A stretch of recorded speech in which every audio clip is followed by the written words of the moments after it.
in the January job openings. In other words, there are a few more openings this January than there were in December. So that is perceived as good news, as it should be.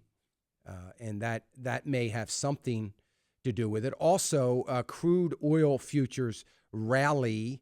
They're now up over $93 a barrel. And, of course, that's going to help energy stocks, which it obviously is.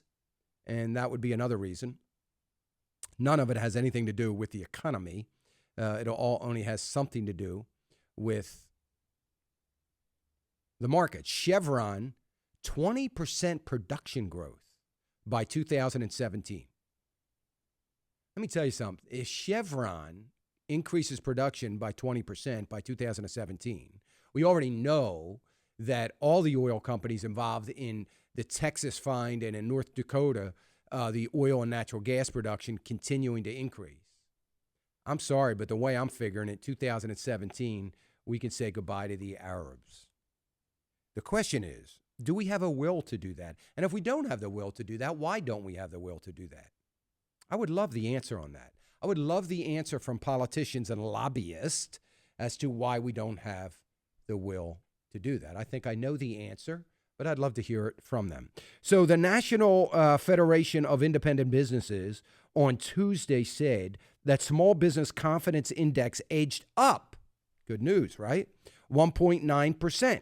1.9 points. I'm sorry, 1.9 points to 90.8% in February, but remained low by historical standards. Matter of fact, it has been low for the last 4 years. Now, some 33% of small business owners. You have to understand, folks, this is, to me, this is one of the best indicators of where we're headed, because there are literally hundreds of thousands of members of the National Federation of Independent Businesses.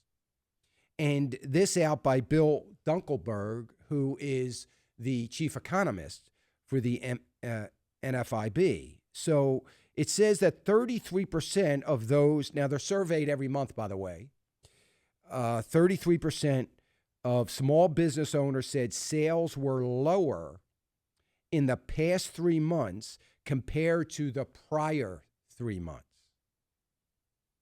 Wait a minute. Things are getting better. Why would that be happening? I don't know. But it is. So I guess things aren't really getting better, right? Or well, maybe they are. According to the government numbers, everything looks better. But 33%, so which, by the way, 33%, when you look at these other numbers, is the vast majority, because it's broken down in a couple other categories. 19% reported that higher sales for that same span. So 19% of the small business. So let's just say 20%. 20% say small business owners saying that sales have increased over the last 3 months compared to the 3 months prior to that. That means that 80% are not feeling real good. That's not good news. The earnings outlook for small business was unchanged in February at a negative 26%. Credit was reported as still being hard to obtain for small businesses, while Fortune 500 companies are enjoying record high earnings. So small businesses, the heartbeat of America, by the way, small businesses are still struggling to get credit. And of course they are. Why would a bank take a risk in a lousy economy? They might not admit it, but they know in their heart of hearts the economy stinks. Why would a bank lend money to a small business guy and take that risk when they have new Dodd-Frank requirements indicating that they have to have more assets on their books compared to their debt ratios? They've got to shore up their balance sheets. And they can get money for free from the Fed, lend it in the overnight markets, lend it to other banks, lend it to Fortune 500 companies, or not lend it at all, just use it to play other markets and maybe pick up 1 or 2% because they don't care about lending money as a part of their enterprise to making a profit because they're fee driven now. So it's a matter of charging you and I more and more fees on the services that they do. So they don't care about what is happening with the fact that you're a small business owner, you make bicycles or sell bicycles or whatever it is you do, and you can't get a loan. Doesn't really matter. Get it somewhere else. But why would I take a risk in hopes of making money when I can make money without taking any risk?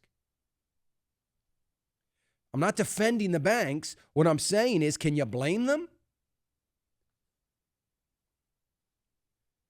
Now, what the report does not mention is the fact that demand for those loans are down. Because think about this.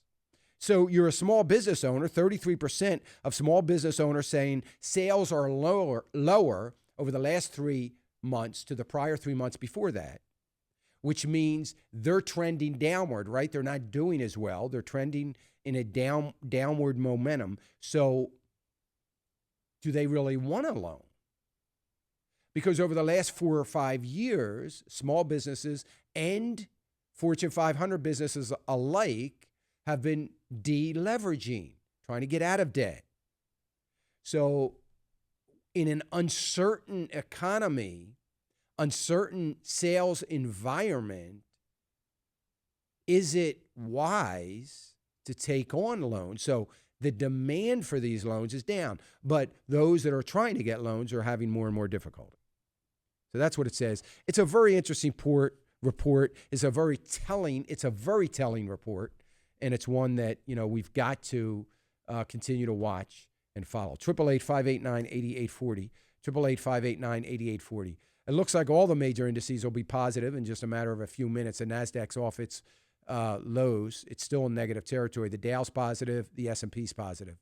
So there's a headline out now that says that U.S. stocks are getting some gains as a result of the momentum from a 7-session win streak in the Dow.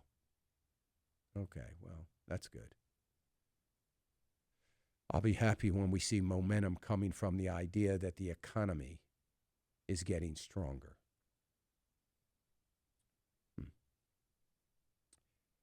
Anyway, there's one professor, Jeremy Siegel, coming out of at least from a graduate school standpoint, my alma mater, University of Pennsylvania, Jeremy Siegel, Wharton financial professor, is calling and making a case for a Dow at 18,000. Well, I can say that too, Jeremy. We all know the Dow's going to hit 18,000. Might be 30 years from now, but we know it's going to hit 18,000. That's the beauty of it. We can count on it. So now he's saying that I think by the end of this year, we will be at 16 to 17,000 range. Come on, are you serious? This is a smart man. I hope he's right. That'll be great. It'll be great for my IRA. It'll be good for a lot of people's IRAs and 401ks. No indication is what he thinks, how long it's going to be there.